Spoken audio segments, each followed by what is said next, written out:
Get your man the flute to play song, the fuck.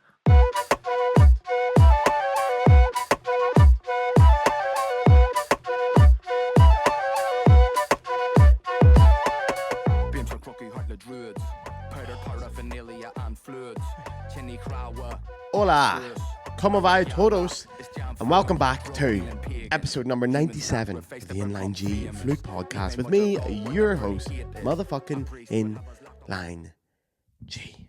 Now you'll notice there at the start, lads, I did the introduction in, well, we're not going to say Portuguese, are we? But my best attempt at Portuguese, because as you can see from behind me, we're not in Germany, nor are we in Ireland. We're in the sun. We're down in the south of Europe. We're down in beautiful, sunny Portugal.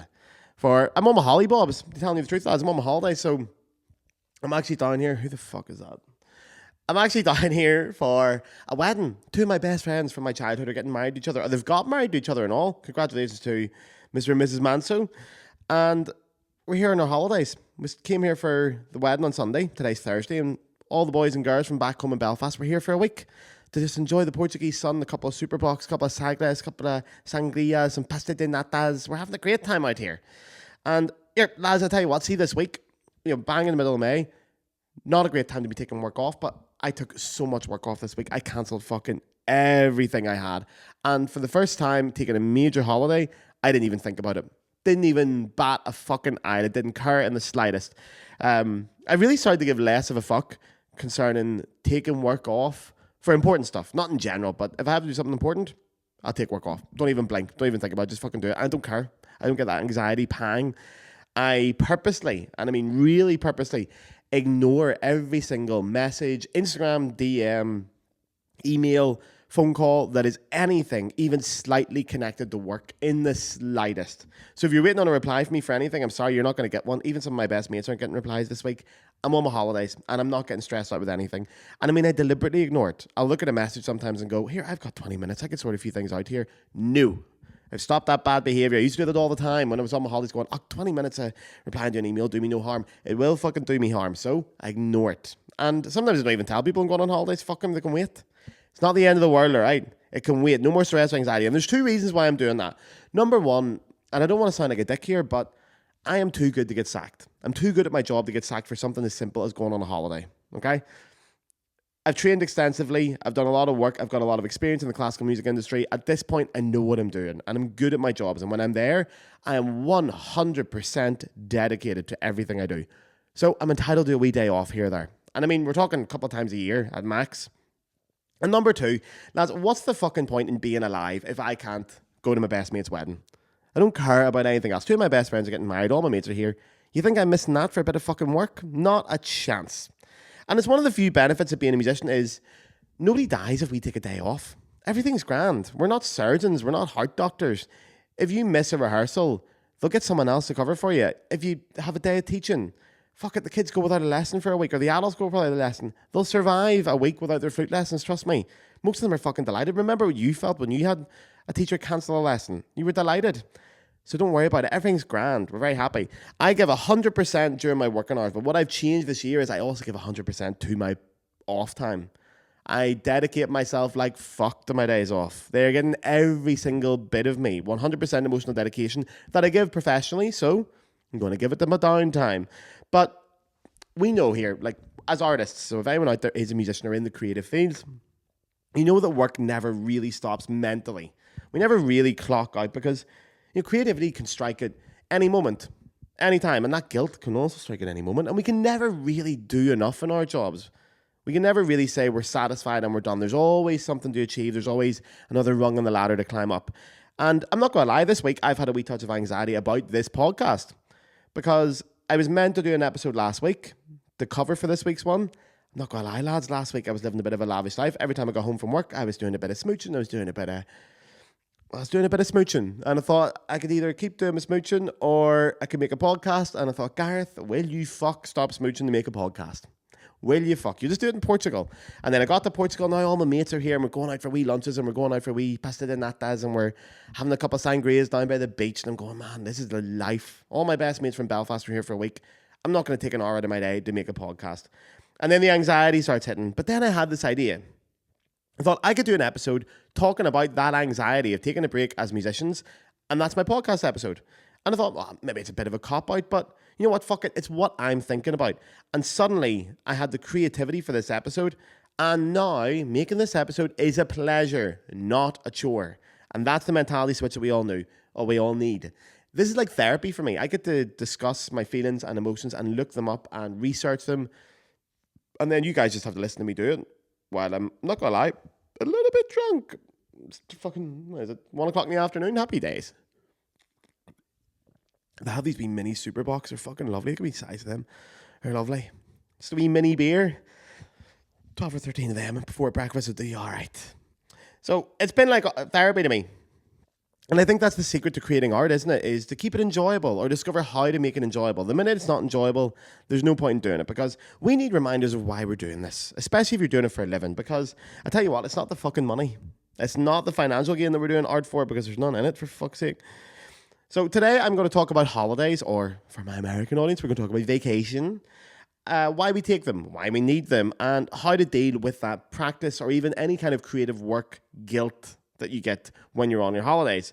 Should you bring your flute on holidays? Why should you bring your flute on holidays? What should you practice? What can you practice? Don't worry, listen, Inline G has got you covered. I've got all the answers. So here, join me.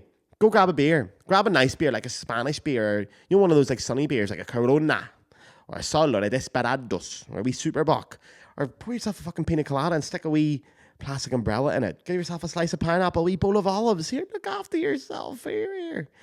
Because this is going to be a wee meditative episode. I got that beautiful background out there, as long as your man's gone. I would love to actually sit out there, but, well, look at me. You know, I'm sitting here in an Ireland top, and I'm white. I'm white as a ghost. I give Casper a run for his money. There's no fucking chance of me sitting out there. And secondly, it's actually windy as fuck, and the microphone will be bollocks out there, so you can just have to look through the window at it. But it's going to be a nice meditative, chilled episode. And you get these lovely images of Portugal in the background. So I was researching holidays today. I thought, where does it come from? What's the crack with that? When did humans start taking holidays and a bit of time off? This is my rabbit hole at breakfast this morning while I had my first of these wee mini super box. Ancient times, let's go right back in the day. Holiday, unsurprisingly, although I didn't know this, I'm not going to lie. The origin, the etymology of the word holiday is holy day. It's a holy day, so it's religious observances where work was paused. Fucking every religion has these, and every religion has had them since the beginning of time. A day of rest. Fucking it's in the first bit of the Bible. Is it Genesis at the start of the Bible? Is Phil Collins in the Bible? But Genesis, is that the first book where he says, and on the seventh day he took a break? The seventh day he did fuck all. Kicked his feet up and chilled out. And fair play to him, he deserved it.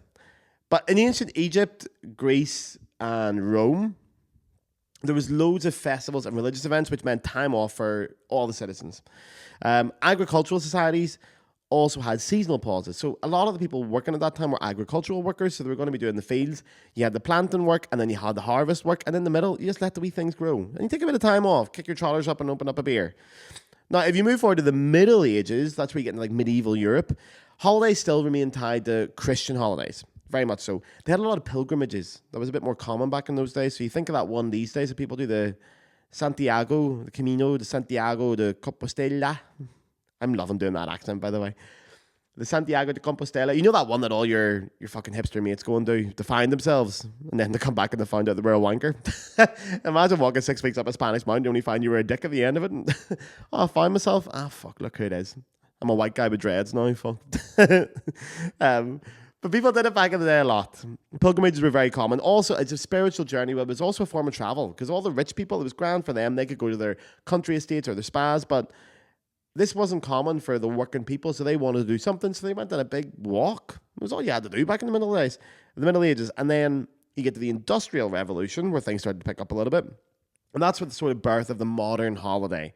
So that's when work was shifted from farms to factories, and leisure time shrinks dramatically. Workers had very few rights and very little time off, because obviously if you're working in the field, you get time off because there's fuck all to do for a couple of months of the year until harvest comes around. You're working in the factory, there's always something to be doing. There's always work to be done, by Jesus. So they would only get very occasional holidays for religious things or major national events.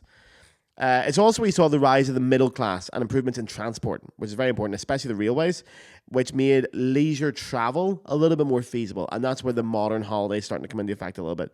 So For example, the ones that really kicked off in Europe at that time were Brighton, down in the south of England. Brilliant football team as well. Partnered with Bayer Leverkusen, up a boys.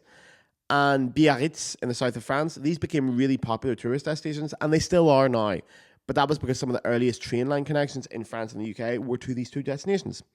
So then you move forward again, you get to the Victorian era. We're talking sort of like late 1800s, early 1900s. We're talking like Chopin, Oscar Wilde's time here.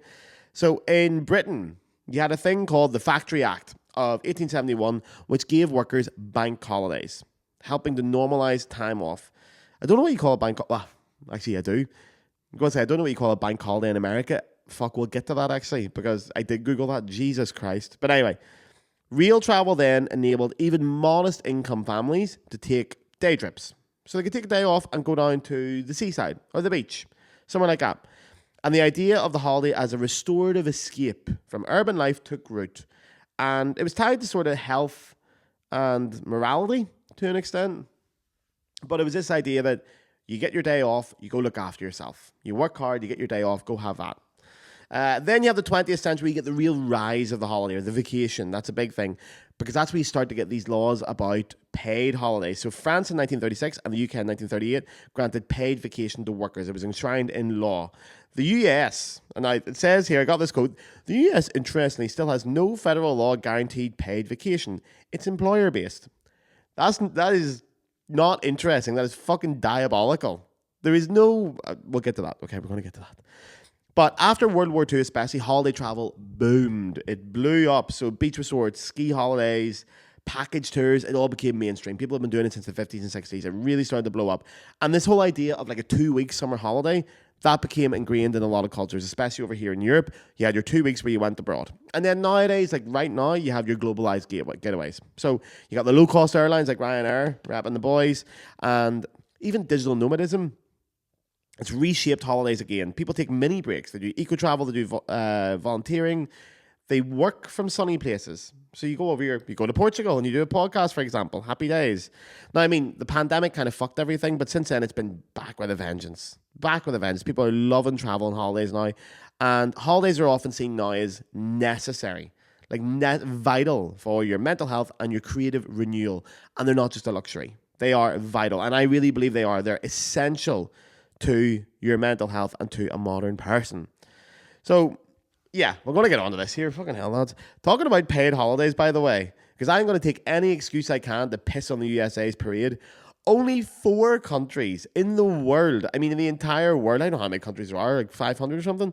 4 countries in the world have 0 government-mandated paid holidays. Now, those countries are Micronesia. It's a population, a small island state. Population of 100,000 people. They have 0 government-mandated paid holidays. Nauru, I think is how you pronounce that. It used to be Pleasant Island. 11,000 people. It's a microstate out in Oceania. They have 0 paid holidays. Palau, an island country of 14,000 people, have 0 government-mandated paid holidays. And the last one, the greatest country on earth, the USA, has 0 government-mandated paid holidays.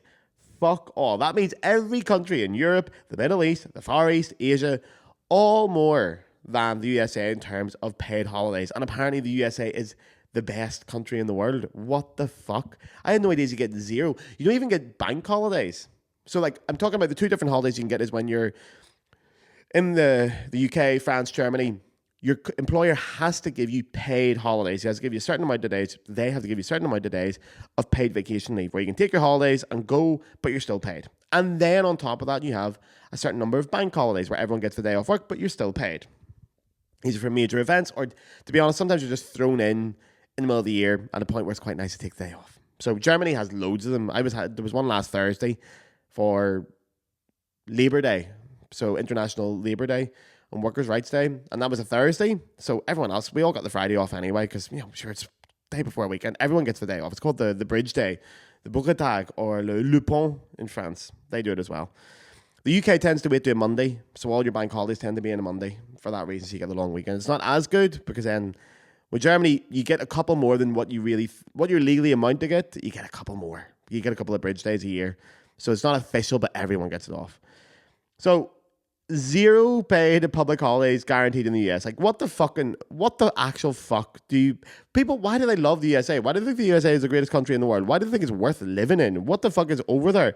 Okay, so Ireland has 20, your employer has to give you 20 paid days off a year, and there are 10 public holidays. Now, a minimum of 20 days. To be honest, in Ireland, you would just normally get about the 20.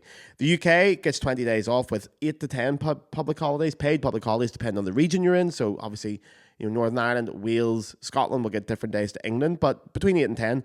Germany has 24 paid holidays, but to be honest, it's way more than 24. Nobody ever gets 24. You usually get 30. 30 paid holidays from your employer. That's the norm, but the legal requirement is a minimum of 24.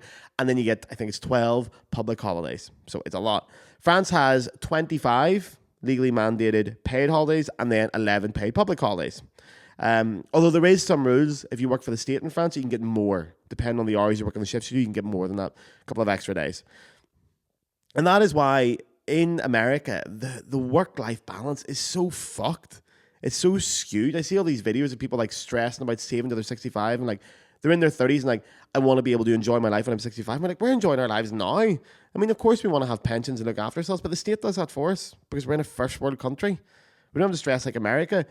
Americans work themselves into the fucking ground and then hope they make it to 65 without dropping dead of a heart attack for stress. It's insane. But anyway, right, let's go back on track here, lads. Fuck's getting carried away. Also, these beers are lovely. And also, I'm back on the vapes. I'm on my holidays, alright, don't judge me. It's very nice. ASMR. It's me, no vape, it's lovely. Right. So why do we take holidays? This is very important. Again, you should be reminded of this, especially if you're American and you don't have to take holidays. Get yourself a fucking holiday booked, man. And even if you get your paid holidays and you stay at home, don't lads, go and do something nice. So what do we need from our holidays? So basically, there's two things. It's to relieve your stress and have a bit of crack. That's it. Bottom line. So stress reduction and mental reset, okay? Holidays significantly reduce stress. And the effects can actually start before you even leave. Like, there was a study, 2009 study in Psychology and Health, found that anticipating a vacation improves mood and lowers perceived stress levels. Just getting ready, just getting excited for your hollybobs. Man, are you kidding me? Like last week, I was so excited for this holiday. I was running about every day, going to shopping, getting new t-shirts. I got these lovely new trainers. Where you see these? These bad boys here. I wanted to put them on for the podcast, but I can't wear them on the sofa. They're lovely. Man, getting new holiday clothes. Happy fucking days. I love it. Going on my holidays, buying new clothes. I look great. I'm buzzing before my holidays. And then, sure, the holiday starts when you get to the airport bar. Straight in. It's great. What is it? Robert Orban said, a vacation is having nothing to do and all day to do it. And it's fucking great, man. Now, obviously, cognitive recharge. We talk about this, like getting your brain, sticking your brain on the charger for a few weeks. It is a thing. Time off restores our attention capacity. This is proven, which gets depleted by constant decision making, screen time, and practice routines. So this aligns with attention restoration therapy, or ART, which suggests natural environments like a sunny beach or the countryside. They allow the mind to replenish focus and creativity, to actually top it up. Because you're going to run out. If you're stressed out at work and you're making decisions all the time, and it's not even just at work. When you're at home getting ready for work and you have to decide what I'm going to have for breakfast and what I'm going to do afterwards and how am I going to fit in my hobbies and my social life, fucking off for a few weeks and having no decisions to make is brilliant for you. It's really, really good for your brain. There was actually a study that said, from the University of Michigan, said that participants who walked in nature performed 20% better on memory and attention tests afterwards. So if you went on a big walk, 20% more likely to do better. Now imagine a week of doing those big walks or chilling out. Just no decisions, just a nice chill atmosphere. Imagine what it would do for you. It also boosts your creativity and problem solving. Fuck me, these beers are kicking in. They're wee, but they're strong. The brain thrives on novelty. We all know this, boy. And being in a new environment triggers fresh thinking. So a 2012 study from the journal Academy of Management Journal found that international travel increases cognitive flexibility, one of the cornerstones of creativity, boys. So this is great for musicians. Taking a break often helps us solve interpretive problems or technical problems, like really things on your instrument. Taking a break will help you solve it. It really will. A holiday will help you solve it. It tops up your cognitive flexibility. Basically, your problem solving skills. It's proven, lads. Go take a fucking holiday. Like, man, the amount of times I have went on holidays, came back, and I maybe been working my ass off on a piece, stress, and pushing. I remember working on the eBay concerto really hard for a couple of auditions once, a couple of years ago, and taking a forced holiday, more or less, to Portugal. This was about 7 years ago. And it was booked and all, so I thought, fucking going to have to come here. I was with my ex-girlfriend. I thought, fucking going to have to go, like. And she was like, you're not bringing that fucking flute with you. Tell you that for free. You cannot bring that fucking flute. I am not going on my holidays to hear a fucking flute, so you can leave that at home. And I had to. When I got back, the eBay concerto was slapping. It sounded great because I just let it simmer away. Because it was like, oh, fuck, I need to practice. I got a bit stressed. I arrived in Portugal. I cracked open a sangria and I thought, bollocks to it. It'd be grand. It works. Now, it improves your mood and your overall well-being. This we know. This we know so clearly. There has been a study that says people are happier in the weeks leading up to a vacation or holiday, and a strong argument for scheduling time off regularly. That is a strong argument for scheduling time off regularly.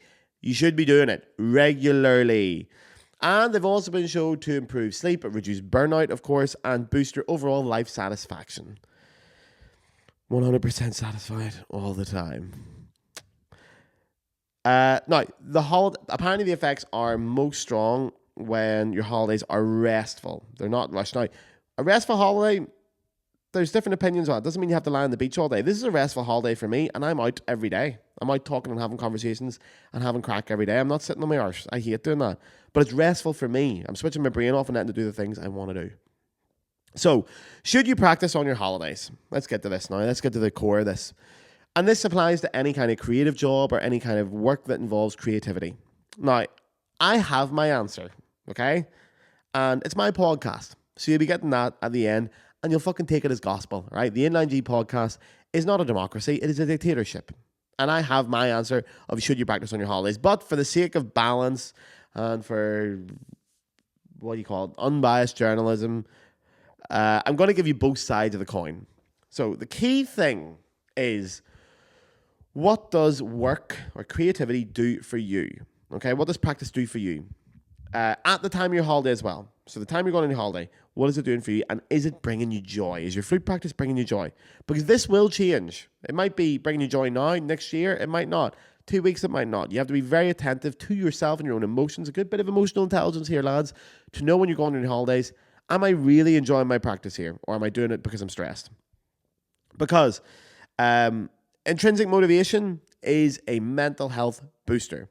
If practicing feels like play, and it feels like crack, and it feels like fun, and it doesn't feel work, it's not really a chore. It's so much better. It's like reading or sketching or all those kind of things. Playing your instrument can be a form of self-care if you really enjoy it. So fair play to you. Routines can be very grounding. So you can have a short, familiar routine. 15 minutes of your scales, doing a couple of harmonics, playing a few tunes, whatever it is. It can anchor you during travel. We have this in general. When you go on your holidays, it's sometimes nice to do the same kind of things you would do back home just for 15 minutes to keep you a bit grounded and keep you where you are. That can be good for some people. And some people really thrive with a daily ritual, even on their holidays. Especially if you're more introverted or sensitive to overstimulation. These things can really help. And creative freedom. To be honest, without the pressure of rehearsals or lessons or any of that kind of stuff, you might just experiment a wee bit more. You might just go enjoy yourself, let your brain run riot, or run wild, put the two together there. You might just enjoy yourself. God forbid. You might pick up your instrument and go, fuck, I'm not going to do scales today. I'm just going to play, the Godfather theme tune because I want to have a bit of crack.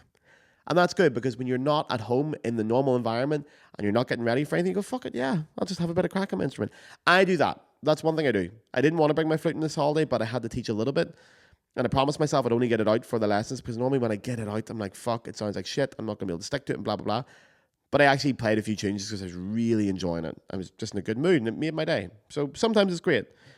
And momentum, that's the last thing. It really feels good. Some musicians really feel mentally itchy if they stop cold turkey, if they go off the instrument clean.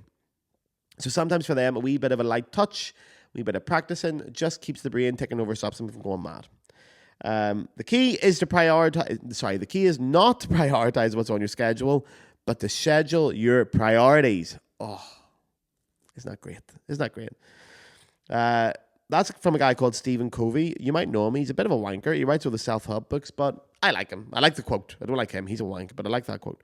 Now, here's the reasons why you shouldn't practice on your holidays, okay? So you should give yourself full permission to rest. That is so important, man. Recovery is part of the progress, okay? Rest consolidates learning. This is so fucking true. It bubbles away. Your brain sorts and strengthens what you've already practiced when you let it fucking chill out for a minute. Overworking, even on holiday, can backfire by dulling your creative spark. It can fuck creativity if you overwork. It stunts it so harshly. Mental detachment can spark insight. It's something I love. When you're not thinking about the flute, the solution to a difficult passage might just pop up, or a way to practice, or a creative solution to a technical problem, or an interpretive problem, or any kind of thing you're feeling. Sometimes if you just don't think about the flute for a wee while, it pops up in your brain, just clicks away, and that's lovely. It's like the shower effect. You know the way when you go to take a shower and your subconscious just goes mad because you're not on your phone and you're listening to the sound of the water and you're not thinking about it, and suddenly your mind gets all kinds of ideas. People have all kinds of great ideas. It's a thing. You had a shower idea. Shower, if you're going to make me be a wanker. But that's what your holidays can do for you. Your hollybobs can do that. Now, you also deserve some unstructured time. Holidays are the chance to live like a whole person, not just a musician. Okay, the absence of discipline can remind you how music fits into a bigger life. Music's not the be all and end all, lads, nor should it be. You should have more to your life than music, hobbyist or professional. It can play a big role, and that's great, but you need to have a life outside it, lads. You really do, and we'll get to that later. And finally, never, ever, ever let guilt be your guide. If your practice or your urge to practice is driven by guilt or falling behind, you have to really question why you're practicing the instrument. You won't forget to play your instrument in the week, okay? It just fucking won't happen. I've got a quick quote here. Almost everything will work again if you unplug it for a few minutes, including you. And that's from Anne Lamott. So what's my honest opinion on this, lads? Now, we've done the fucking balance thing. Do I bring my flute on holidays? Do I? Fuck. Not a chance. Now, as I said, I've brought it in this holiday because I had to do a wee bit of work, unfortunately, but have a fuck even looked at. It's not even my flute. My flute's away getting repaired. I thought the perfect chance to do it. It'll get me away from the instrument. Send it off to get COA. I've got a wee piece of shit here with offset G. It's an absolute disgrace of a flute. But I'm playing it for my lessons. But normally on my holidays, I do I fuck bring my flute with me? Not a chance. It's a chance to take a week or 2 weeks or 10 days to do whatever the fuck I want. And I rarely can fully switch off and just enjoy practice. I'll start for 5 minutes, I'll play a few tunes, and then I'm like, fuck, that's not right, that's not what I want, and I want to do more, and I want to do better, and blah, blah, blah, and I get frustrated. And then before you know it, I'm fucking pissed away an hour of my holiday playing the flute. For no other reason. I'm not getting any better, I've just pissed away. Like, this is where I think hobby players maybe have this different, and they have the right solution here. They always bring their instruments on their holidays. And they love to practice them, and I'm so jealous about that. I'm so jealous of going on your holidays and looking forward to practicing your flute. People are like, I want to bring my flute on holidays. Some of my students are like that. They're like, I'm bringing my flute. It's a chance for me to do it. I work all year round. Now I've got time to practice. I'm like, fuck, I wish I could do that. And we can learn so much from hobby players. I think I've done an entire episode on this, but we can learn so much from hobby players. They're keeping the industry alive. Without them, we'd all be fucked. There'd be no money for me if there wasn't hobby players out there. And they also remind us of what it's all about. You know, it's like amateur literally means to do something for the love of it. It comes from some Latin thing that I can't remember anymore. But if you say amateur in French, it's spelled the same and it's similar meaning. You would use it in the same context, but amateur is not an insulting thing, and it doesn't imply any kind of quality or level. It really implies a passion. So you wouldn't necessarily call someone who does it for fun an amateur, but to call someone amateur is a compliment. It's to say they're really passionate about it and they're really going at it. There's other words for them when they're just playing and not really into it, and they're not making money off it. But amateur in French is a compliment, and it's the same fucking etymology as our amateur. So, lads, if there's any amateur players listening, you are the real MVPs. We need you out there. As someone here who's worked in the industry for years, I've studied at the top level, I've played with all the top orchestras, I've done that. I love you guys. You're the real people. Professional musicians are insufferable wankers. 95% of them are absolute pricks. Amateurs have no ego. They have zero ego. Amateur orchestras, they're incredible. I'm like, what, you all get together once a week in the evening after work and practice and dedicate and work on this just for the love of it, and you're not getting any fucking money. Fair play to you. I wish we could do that. They've got that. Also, they've got that freedom from perfectionism. That just doesn't matter. And we all wish we had that. We all wish we had that. Because they all have real jobs, don't they? They have like actual jobs and they find time in their spare time to go and play their instrument. That's insane to me. If I have time away from the flute, I'm a fuck playing the flute. And go fuck itself. I saw a meme recently or a thing. Do you ever get so stressed out at work you have to listen to classical music? And everyone's like, mate, classical music is stressing me out. That is the stressful work. And they don't have that. Amateur musicians don't have that. They just have that love and the joy, that thing that we've had beaten out of us as professionals. And they give their money to do it. They pay money to do this. Like, I will not touch the flute unless someone's giving me some fucking money for it, like, at this point. And they go and pay their money. They earn their money. They work hard for it. And the spare money they get, they're putting it towards the flute or an instrument. Fair fucking play to them. This is an ode to amateurs, by the way, guys. I love you. Keep it up. You are the MVPs. So anyway, do you practice on your holidays? Fuck off. Don't do it, all right? I see all the reasons why you should and have been balanced and blah, blah, blah, but fucking don't. Leave the fucking flute at home, lads. I see those people, and I've talked to people like this where they're like, I bring it on my holidays. I like to do a little bit of top up. I'm talking about professionals here. I like to keep my fingers in shape. I don't want to lose it. I take it. They remind me of those people that go on their holidays and go fucking hiking for 3 days. I'm like, mate, that's not a fucking holiday. That's a German holiday. That's not a fucking holiday. Germans feel like they have to earn their holidays. And that's what that is. That's guilt. That's guilt disguised as dedication. It's not the same thing. Okay? You don't have to earn your holiday. You've got your holiday already. You're on your holiday. Fucking enjoy it. Will I go hiking on my holidays? Will I? Fuck. I can barely manage to walk between the bars down here, and they're right beside each other. There's 4 Irish bars right beside each other, and I can barely get the strength together to walk to the next one without a pina colada. If I can't smoke it, eat it, or drink it, I don't want to see it on my holidays. I ignore every message on my phone as well. I post on Instagram all the time, and people get on me. They're like, oh, you can post on Instagram, but you can't reply to me. Yeah, because I post on Instagram for me, because I like doing it. Fuck yous. If you reply to my story, I might not talk to you for 2 weeks. Sorry. I post and then fuck off. I'm having my crack. So if it makes you happy in your holidays, do it. It's your time. If you're doing anything because of guilt, go smoke some devil's lettuce. All right? Get a pina colada. Play some fucking Tekken. Have a good time. It's good for you. Or maybe here, lads, maybe you'll find inspiration on your holidays. You know, you never know. That can be a big thing as well. I'm going to talk about that, actually. I'm going to talk to you about inspiration on your holidays. But just quickly before I do that, I'm going to do my Patreon read. Okay? So quickly, because I need some money, these pina coladas aren't going to pay for themselves. The Inline G podcast is free and always will be free. That is a motherfucking guarantee. But if you wish to donate to the podcast, you can now do so through the Patreon. On the screen now is the address. And for the audio listeners, it is patreon.com/the Inline G Flute podcast. It costs €5 a month or whatever that is in your currency. And with that, you're keeping this podcast alive. I do everything in this podcast on my own. Every fucking bit of it. Audio production, video production, script writing, graphic design, going to meet the guests. Every single bit of it is done by your Inline G. It's the definition of a small independent podcast. Now, there's no sponsors in this podcast. We've talked to them before. They can go fuck themselves because they always say things like, oh, we'll do it, but you can't swear. You can't talk about this. You can't talk about that. And that's the reason why this podcast is the biggest flute podcast in the world. It's honest and it does what you guys want. So I'm not going to stop swearing. It's part of my life. It's what I want to do.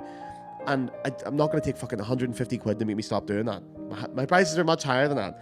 And I will tell you guys, by the way, we're doing well. We are the #1 flute podcast in the world by quite a bit. I've seen the numbers. We are running away with this. We don't need the sponsors. The sponsors need us. They need us on board here. So listen, lads, here's the crack. If you sign up to the Patreon, you're not going to get any extra episodes, okay? I don't believe in that. I think Inline G should be free for everybody all the time. But if you sign up to it, basically, you're giving me a $5 a month to support the podcast. You're keeping it alive. If you listen to every episode of this podcast and you think if I saw Gareth in the pub at the end of the month, I'd buy him a pint to say thank you. Do it digitally, okay? It really keeps it alive. It is so cool that we are 100% listener funded. It is amazing. I'm getting paid for my work as an artist, which is incredible because this takes a lot of fucking work, lads. Again, I'm on my holidays here writing a fucking episode. It takes a lot of work, but I love doing it. It's one of the best things I've ever done in my life. It makes me so happy, this podcast, and it makes me even happier to know you guys are paying me for it. So if you can afford to do it, if you got the money, a $5 a month, you can jump out at any time. Please don't do it on the iPhone app because Apple take a cut. Do it on, that's a big screen job, okay? Go onto your laptop. If you can afford to do it, please do it. You can stop at any time. There's no weird charges or hidden shit. If you can't afford it, you know, you're a musician, times are hard, it's grand. Someone else is paying so that you can listen for free. It is a system based on kindness and soundness. Mwah. So lads, listen, you can't force inspiration, but you can control the circumstances that let it pop. Let it pop. Let it pop. Let it pop its wee head up. Let it pop. Let it pop, boy. Let it pop its wee head up. I've talked about creativity in this podcast before extensively. That lovely state that we call flow. So when you achieve creative flow, everything's just popping and it's great and everything's clicking. And when you get in that in the practice session, it's great. Creative flow is what we're all looking for. And you can't make it happen. You can't force it to happen. But what you can do is create the circumstances that are most conducive to creative flow. And for me, after a holiday where I've been well rested, I can flow till the cows come home. And then I'll flow with the cows. It's a beautiful time for me. That sort of week after holidays, I feel fucking great. And holidays can make you connect with things that are outside of your normal life that really trigger a bit of inspiration. You know, I'm on a party holiday here. So really, all I have done on this holiday is chatted with my mates, had a bit of crack. And I was actually talking with a friend this morning about this. And we were both saying, 'cause he's an artist as well, and we were saying we wouldn't choose this holiday to get artistic inspiration. For that, we'd probably go to Vienna or something like that. But here, I'm with my mates. I'm hearing the stories and the accents that just make me feel happy. My stories from my childhood, the accents from home that just warm my heart. I don't see the friends here very often. And it is the highlight of my year when I get to see them. It's a group of about 15 of us that we've been friends, best friends since we were 13. And they all live back in Belfast. I don't obviously anymore, and I haven't for 14 years. Seeing these friends makes me so fucking happy. It is so good for my soul. It gives me a great sense of belonging as well. It grounds me. It reminds me of where I come from. It's so important to me. I find personally the appreciation of daily life back home is so much higher. And I get to be in touch with that. You know, I love sitting here with the lads and having a few drinks and saying, "What do you have for your lunch?" I love it. Or what's the new restaurant out in Lisburn? Or how much is a pint these days in whatever bar? Or, you know, who's having an affair these days back in Belfast? I want to hear the daily life of my city, even though I don't live there anymore. Because again, these things make me feel connected to my hometown. And seeing how much they really matter to people back home reminds me that classical music means fuck all. Most people do not give a bollocks about classical music. They don't care. And that really chills me out. It is not that important. We don't need to be stressed about it. It is not that important. So it fills my soul fully to have crack with my mates. It's so important to me. And, you know, the wedding, as I said, it's two mates that I've known for 20 years. They've been going out since 2010. So the whole weekend has been this big nostalgia trip, you know, and it's given that context of time passing. It's also got me really reflective on my own career. And I think, and I've been thinking a lot, if 14-year-old Gareth could see me right now, he'd be buzzing. He'd be fucking delighted. So I can chill the fuck out. The skills will practice themselves. I can practice when I'm home. And to be honest, it never really goes away, lads. It really doesn't. That is the big secret, by the way. I know we all say, "Oh, if I don't practice, I sound so bad when I come back," and blah, blah, blah. And that is true. If you take a break from practice, you're probably not going to sound great. But the biggest secret is it always comes back. It always does. It's all up there. Down there is for dancing. You know, and what the fuck are you going to express in the practice room if you haven't lived a bit of a life?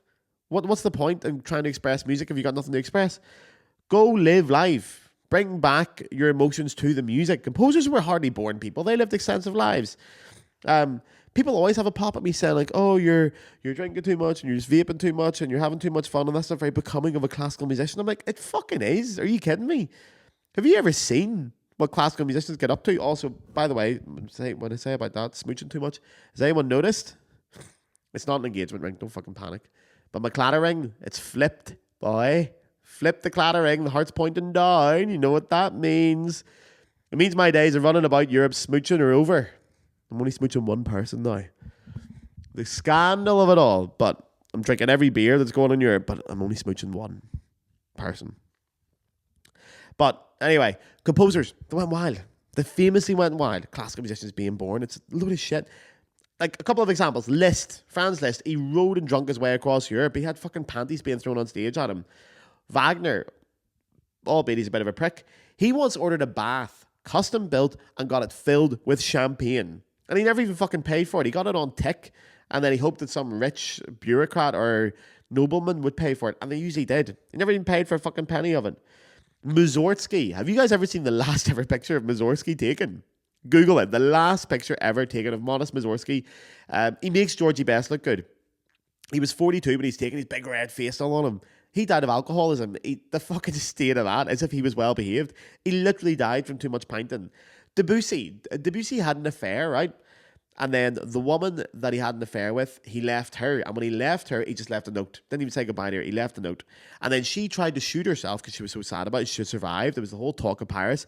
And the woman he left her for, he had another affair with another woman. Fucking mad. Berlioz. Hector Berlioz. Okay, man, I'm sure you all know this, but just in case you don't, his big piece is Symphonie Fantastique. I hate saying that in that accent. Symphonie Fantastique.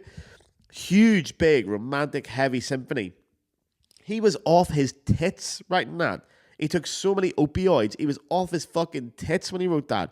Famously, he was obsessed to the point of stalking with a woman, and he couldn't have her. So he went crazy, and he wrote this entire piece just for her. He never even met the woman.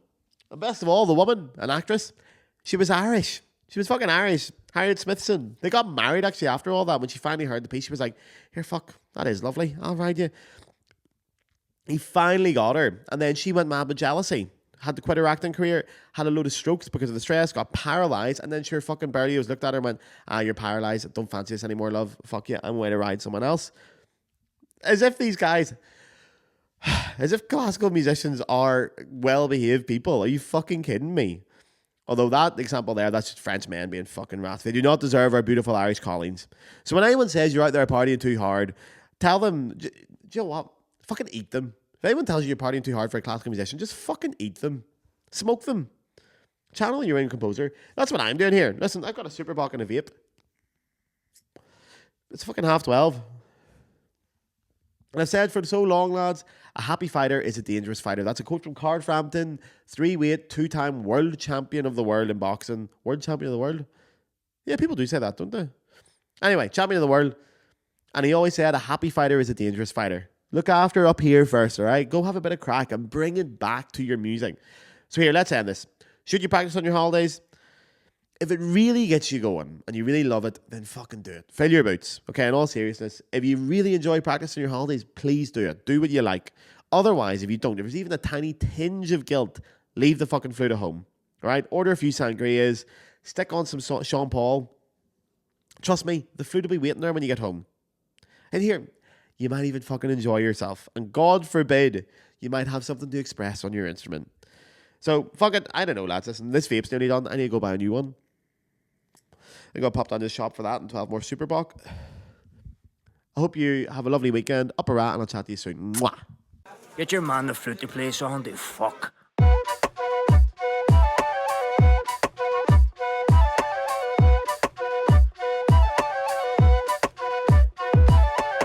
Been for crocky, hot the druids.